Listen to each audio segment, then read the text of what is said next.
안녕하세요. 오늘 또 썰러를 찾아주셔서 감사합니다.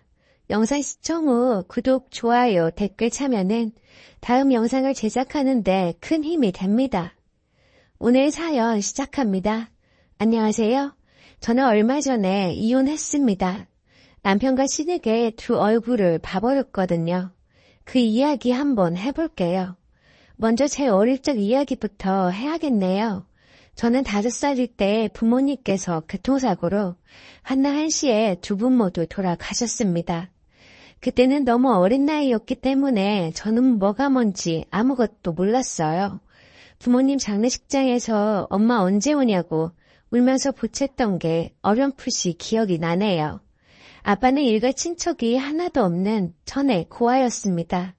엄마도 비슷한 상황이셨어요. 하지만 엄마한테는 나이 차이가 많이 나는 여동생이 있으셨어요. 그래서 결혼도 하지 않은 이모가 저를 걷어서 키워주셨습니다. 그때 이모의 나이가 겨우 25살이셨어요. 나중에 조금 커서 알게 된 건데요. 외할아버지는 이모가 태어나고 얼마 안 돼서 돌아가셨고 이모가 15살일 때 외할머니께서도 돌아가셨대요. 그래서 엄마와 아빠가 이모를 맡아서 키우셨다고 하는 거예요. 그래서 이모는 항상 엄마와 아빠한테 고마운 마음을 가지고 있었대요. 이렇게 받은 은혜를 갚는다는 것이 정말 슬픈 일이지만 저를 돌보는 것은 이모가 당연히 해야 하는 일이라고 하시더군요. 그런데 제가 초등학교 3학년 때쯤 이모가 결혼하게 되었어요. 당연히 제가 이모의 결혼에 걸림돌이 되었죠. 이모는 자기는 결혼해도 저를 데리고 살 거라고, 안 그러면 결혼 못한다고 하셨대요. 다행히도 이모부는 정말 좋은 분이셨어요. 그래서 이모가 결혼한 뒤에도 저는 이모와 같이 살 수 있었어요. 이모뿐만 아니라 이모부도 저를 딸처럼 키워주셨습니다. 이모도 애를 낳았고 저는 동생이 생겨서 너무 좋았어요. 이모부는 저를 동생과 똑같이 대해주셨어요. 그렇게 이모와 이모부 그리고 동생과 함께 너무나 행복하게 유년 시절을 보냈어요. 저는 지방에 있는 대학교에 가게 되었어요. 그래서 그때부터 독립해서 혼자 살았습니다. 그때는 그냥 고맙다고만 생각했어요. 하지만 성인이 되고 보니 이모와 이모부가 정말 대단하다는 생각이 들더군요. 이모의 언니의 딸이니까 그럴 수 있다 해도 이모부는 자기 자식도 아닌데 동생과 똑같이 사랑으로 키워주셨거든요. 그리고 저를 키우면서 들어가는 돈과 대학교 학비 때문에 걱정을 할 때면 저희 부모님께서 물려주신 돈이 충분하니 걱정하지 말라고 하셨습니다. 부모님 두 분이 안 계셨지만 고마운 이모와 이모부 덕택에 대학교까지 잘 마치게 되었습니다. 그 은혜에 보답하기 위한 길은 제가 잘 사는 것이었어요. 그래서 열심히 노력하면서 살았습니다. 그렇게 지내다 제가 결혼을 하게 되었어요. 이모와 이모부께 결혼하겠다고 말씀드리자 이모는 조용히 일어나 방에 들어가시더니 통장을 하나 가지고 나오셨어요. 그러면서 결혼 준비하는데 보태라고 하시더군요. 저는 그 통장이 어떤 건지 알고 있었어요. 전에도 한번 본 적이 있었거든요. 제가 회사에 들어가서 첫 월급을 받았을 때 선물을 사드린 적이 있는데요.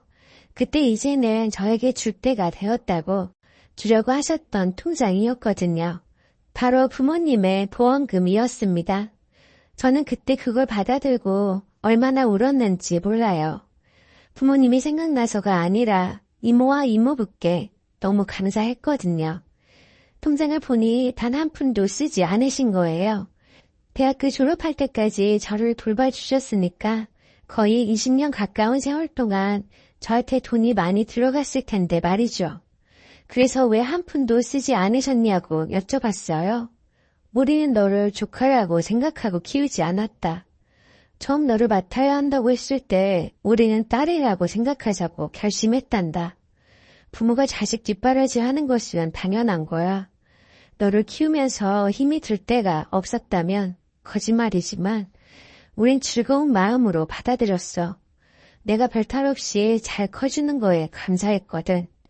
너에게 부족하지 않게 한다고 했지만 그분들이 살아 계셔서 너한테 해주셨을 거에 비하면 너무나도 부족한 거 잘 안다. 그 돈은 너희 부모님이 오로지 너를 위해 남기신 거니 우리가 임의대로 쓴다는 것은 절대 안 될 일이지. 라고 이모부님께서 말씀하셨습니다. 최소한 대학교 학비같이 큰 돈이 들어갈 때는 저한테 들어가는 돈이니 꺼냈을 수 있었잖아요. 그리고 대학교 다닐 때 제가 학비에 조금이나마 보태려고 알바를 하다 이모부께서 아시고 크게 화를 내신 적이 있는데요. 학생이 공부를 열심히 해야지 힘들게 일을 하냐고요. 그렇게 학비와 제 생활비까지 큰 돈이 들어가는데도 그 돈을 손대지 않았던 거죠. 정말 저를 자식처럼 생각하시고 키우신 그 마음이 너무 감사했어요. 그래서 저는 그 돈을 그때나 결혼할 때나 마찬가지로 받을 마음이 전혀 없었어요. 그 돈은 저를 잘 키워주신 그분들에게 보답이라고 하기에는 그렇지만 그분들이 쓰시는 게 맞다고 생각했어요. 그래서 받을 수는 없었어요. 하지만 그 돈을 두 분께 드리고 싶다고 했지만 한사코 안 받는다고 하시는 거예요. 저도 드릴 거라고 고집을 부렸지만 이모부가 크게 화를 내시며 절대 안 받는다고 하셨죠. 그래서 제가 그동안 모은 돈으로 충분하다고 그 돈은 지금처럼 이모부가 가지고 계시다. 나중에 저에게 혹시 무슨 일이 생겼을 때 저를 위해 써주시라고 말씀드렸어요. 그렇게 작년에 결혼을 했습니다. 남편은 저보다 1살 많았고 5년 정도 연애했어요. 남편은 평범한 회사원입니다. 저는 결혼할 때 크게 하지 않으려고 했어요. 예단 예물 같은 거는 하나도 하지 않았어요. 그런 거 챙기려고 하면 이모나 이모부 성격에 가만히 있지 않으시고 하나라도 더 해주시려고 무리를 하실 게 분명했어요.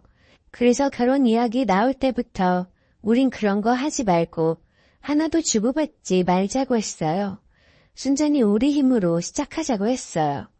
남편도 알겠다고 했고요. 그래서 작은 이식장에서 가족들만 모시고 결혼 반지만 교환했습니다. 신혼여행도 동남아로 다녀왔어요. 저는 결혼할 때 8천 정도 있었고요. 남편은 1,000만 원 정도 있더군요. 연봉이 제가 남편보다 높은 것도 있었지만 남편은 부모님께 생활비를 들여서 조금밖에 못 모았다고 했어요. 허투루 쓴 것도 아니었기에 남편이 저보다 적게 보탰다고 기분 나쁘게 생각한다거나 싫은 소리 한 번 하지 않았어요. 그리고 앞으로 열심히 해서 모으면 된다고 생각했죠. 그래서 대출 껴서 반전세로 신혼집을 구했어요. 대출을 받아야 하는 상황이었지만 저는 남편에게 부모님의 보험금에 대해서는 일절 말하지 않았어요. 남편이 어떻게 할 것 같아서 못 믿어서 일부러 말 안 하고 감춘 것은 아니고요. 제 돈이 아니라고 생각했기 때문이었죠.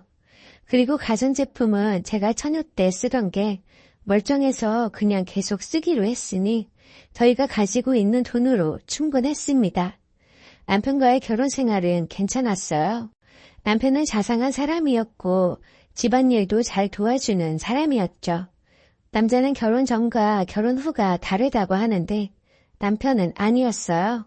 결혼 후에도 연애 때나 다름없이 저를 아껴주고 잘해줬습니다. 시부모님이 제가 마음에 안 드는 행동을 하면 부모 없이 이모 손에 자라서 그런다고 하셨지만 남편이 그때마다 중간 역할을 잘해주었어요. 그래서 큰 불만 없이 잘 지냈습니다. 그런데 3개월 전 일이네요. 갑자기 남편이 퇴근하고 피곤하다고 방으로 들어가서 자는 거예요. 회사에서 무슨 일이 있었나 싶어서 물어보니 없다고 하더군요. 그래서 그냥 몸이 안 좋아서 그러나 보다 했죠. 그런데 다음날 술을 많이 먹었는지 잔뜩 취해서 들어온 거예요. 그러더니 저보고 네가 어떻게 나한테 그럴 수 있냐고 하더군요. 술이 깨면 이야기하자고 겨우 달래서 재웠어요. 제가 혹시 무슨 잘못한 게 있나 생각해봤지만 딱히 떠오르는 게 없더라고요. 다음날 남편한테 어제 술에 취해 들어와서 나한테 뭐라고 했는데 기억나냐고 했어요. 기억난다고 하더군요. 나는 내가 뭘 잘못했는지 모르겠으니 말해달라고 했어요. 그랬더니 남편이 그런 거 없다고 하는 거예요. 화 안 낼 테니까 말해보라고 했지만 계속 없다는 말만 하더군요. 어제는 술에 취해서 헛소리를 한 거라고요. 뭐가 있는 것 같은데 이야기를 안 하니 어떻게 할 수 없었어요. 그런데 그날도 그 다음 날도 계속해서 술에 취해서 들어왔어요. 술에 취했을 때는 저한테 그러면 안 된다고 실망했다는 이야기만 했어요. 그리고 술이 깨면 그런 일 없다는 말만 하고 도대체 왜 그러는지 이유를 알 수 없었습니다. 그런데 며칠 뒤에 남편이 갑자기 변한 이유를 알게 되었어요. 그날은 토요일이었습니다. 전날도 남편은 술을 먹고 들어왔고 일어나더니 친구와 약속 있다고 나가더군요. 남편은 지금 아무 말도 하기 싫은데 괜히 붙잡고 이유를 말하라고 하면 싸움만 하게 될 것 같았어요. 시간이 지나면 알아서 말해주겠지라고 생각했어요. 그런데 신우이가 찾아왔어요. 그리고 기가 차는 이야기를 하더라고요. 저를 보자마자 이사 언제 갈 거냐고 하는 거예요. 그럴 계획이 없는데 갑자기 그러니 무슨 소리인가 했죠. 그래서 이사 안 간다고 하니 돈이 있는데 왜 월세를 주면서 이런 집에서 사냐고 하는 거예요. 그러면서 부모님의 보험금 이야기를 하더군요. 어떻게 알았냐고 하니 남편한테 들었다는 거예요. 남편이 어떻게 알게 된 건지도 이야기를 하더군요. 이번이 동생이 대학교에 들어갔어요. 그래서 제가 선물로 노트북을 하나 사줬어요. 그런데 사준 날 이모부가 톡으로 사진을 보내셨어요. 부모님의 보험금 통장에 노트북 값이 입금되어 있는 사진이었어요. 그러면서 앞으로 아이도 태어날 텐데 돈을 함부로 쓰지 말라시는 거예요. 그런데 통장에는 노트북 값만 있는 게 아니었어요. 그 전에 제가 일을 하기 시작하면서 명절이나 생신 때 용돈으로 쓰시라고 드린 돈까지 한 푼도 쓰지 않고 다 입금되어 있는 거예요. 그래서 전화해서 왜 그러셨냐고 했어요. 너한테 해준 것도 없는데 그 돈을 어떻게 받아? 네가 이렇게 잘 커진 것만으로도 충분해. 마음만 받을게. 그래서 너 나중에 필요할 때 주려고 거기에 넣어뒀어. 라고 하시며 제가 뭐라고 하려고 하자 바쁘시다며 전화를 끊으셨어요. 그래서 저는 톡으로 전에도 말씀드렸듯이 제 돈이라고 한 번도 생각한 적 없다고 했어요. 그랬더니 그러면 그 돈으로 집 대출금 갚으라고 하시더군요. 그래서 싫다고 했습니다. 아직 젊고 둘 다 돈을 벌고 있으니 제 걱정은 하시지 말라고 했죠. 그런 톡 내용을 남편이 본 거예요. 그 사실을 알게 된 남편이 며칠간 고민을 했고 신우이에게 말했고 그래서 온 거였어요. 너 앞으로 누구랑 평생 살 것 같냐며 결혼했으면 남편하고 앞으로 태어날 애를 생각해야지 하는 거예요. 당장은 필요 없다 해도 살아가면서 돈 쓸 때가 얼마나 많은지 아냐고 하면서요. 안 준다고 하면 달라고 해서 받아야 할 판에 곱게 준다고 하는데 왜 그러냐고 하더군요. 저는 여기서 확실하게 해놓지 않으면 살면서 계속 이 소리를 하겠구나 싶었어요.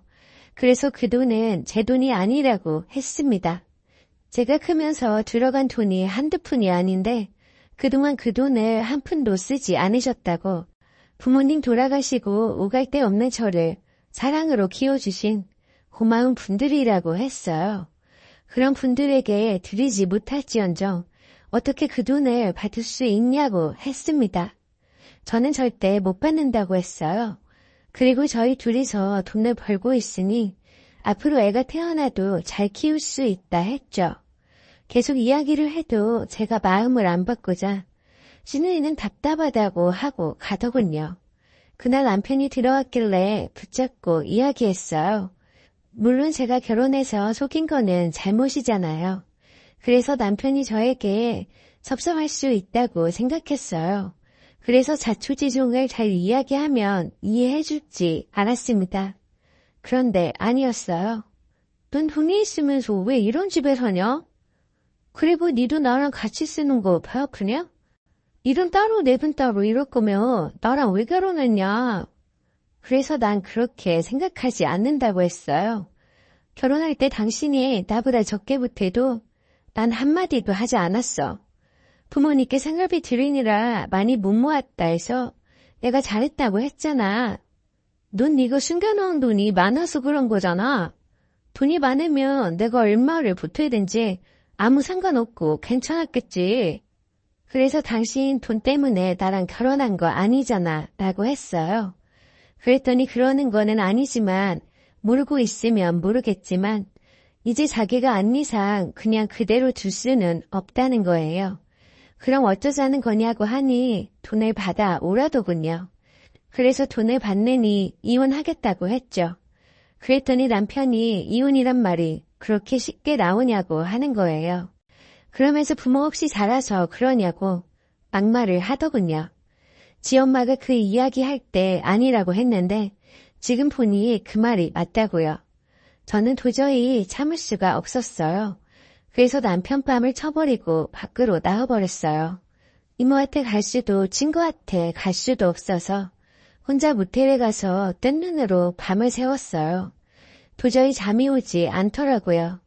다음날 들어가 보니 남편은 방에서 편하게 자고 있더군요. 화가 났어요.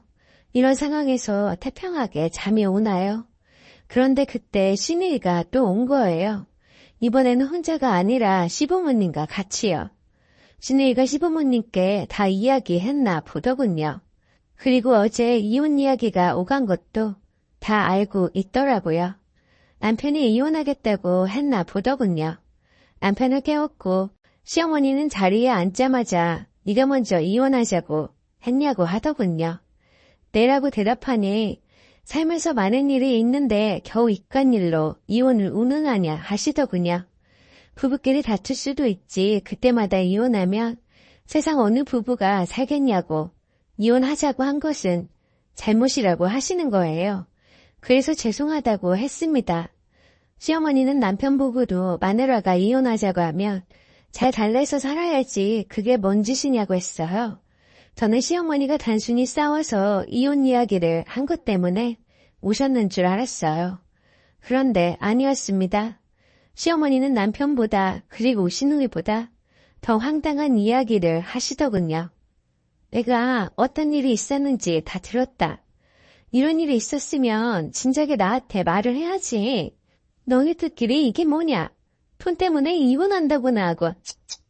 지금 당장 너희들이 필요 없다고 하면 너희 이모나 이모부는 못 믿겠으니 나한테 맡겨라. 내가 잘 가지고 있다가 너희 필요할 때 주마. 그 집에도 자식이 있는데 죽서서 개주는 것도 아니고 그런 경우는 없다. 아범도 그렇게 하면 이제 됐지?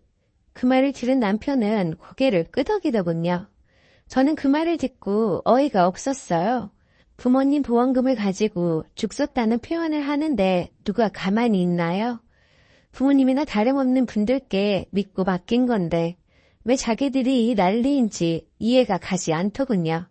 만에 하나 그분들이 안 계신다 해도 그 돈을 시부모한테 맡긴 만큼 저는 바보가 아니었어요. 그래서 싫다고 했어요. 다시 한번 그 돈은 제 돈이 아니라고 했어요. 그리고 어떻게 될지 뻔히 아는데 고양이한테 생선을 맡기면 되나요? 남편과 이혼할 테니 당장 내 집에서 다 나가라고 했습니다. 남편이 부모님 앞에서 건방지게 무슨 말버릇이냐고 화를 내더라고요. 시어머니는 부모도 없는 애를 받아줬으면 고맙게 생각해야지 배은망덕하다고 하는 거예요. 정말 이판사판이었어요. 배은망덕은 그때 쓰는 게 아니죠. 제가 아드님하고 결혼할 때 뭐 하나라도 주신 거 있으세요? 되게 아드님이 배은망덕한 거죠. 그 나이에 그것밖에 못 모은 주제에 제가 결혼해주니까 그 은혜도 모르잖아요. 그리고 어머님은 쥐뿔도 없는 불쌍한 아들 구실해줬으면 고맙게 생각하고 사셔야지. 물에 빠진 사람 구해주니 보따리 내놓으라는 그런 파렴치하고 물상식한 사람이었네요. 제 말이 틀렸나요? 그 말을 들은 남편은 제 뺨을 때렸어요. 보자 하니까 무슨 말이 그따위냐고 당장에 잘못했다고 하라는 거예요. 저는 못한다고 했고 네가 뭔데 때리냐고 어디 한번 또 때려보라고 하며 남편 멱살을 잡았어요. 그랬더니 한숨을 내쉬며 똥이 더러워서 피하지 무서워서 피하냐며 제 손을 뿌리치고 제 식구들을 데리고 나가더군요. 그동안 시댁에서 고아라고 무시했던 게 생각나면서 그동안 왜 참고 살았나 싶더군요. 저는 다음 날 남편을 폭행죄로 고소했고 이혼 서류도 접수했어요. 솔직히 재산 분할할 것도 없었어요. 결혼할 때 거의 제 돈으로 했으니까요. 남편이 몸하고 자기 옷까지만 들고 나가면 끝나는 거였습니다. 남편이 저를 때린 거는 정말 마음 같아서는 콩밥을 먹이고 싶었어요. 하지만 그거 가지고는 부족하더군요. 그리고 남편과 하루빨리 끝내고 싶어서 합의금 조금 받고 협의 이혼해주는 조건으로 고소를 취하해줬어요. 이혼한다는 말을 들으신 이모와 이모부는 정말 힘들어 하셨어요. 그런 사람인 줄 진작에 알아보고 말렸어야 했는데 그러시지 못했다고 자책하시는 거예요. 결혼도 그리고 남편도 제가 선택했으니 제 잘못이지 두 분의 잘못이 아니라고 마음 아파하시지 말라고 했습니다. 두 분이 더는 제 걱정하시지 않게 다 잊어버리고 힘내서 살려고요.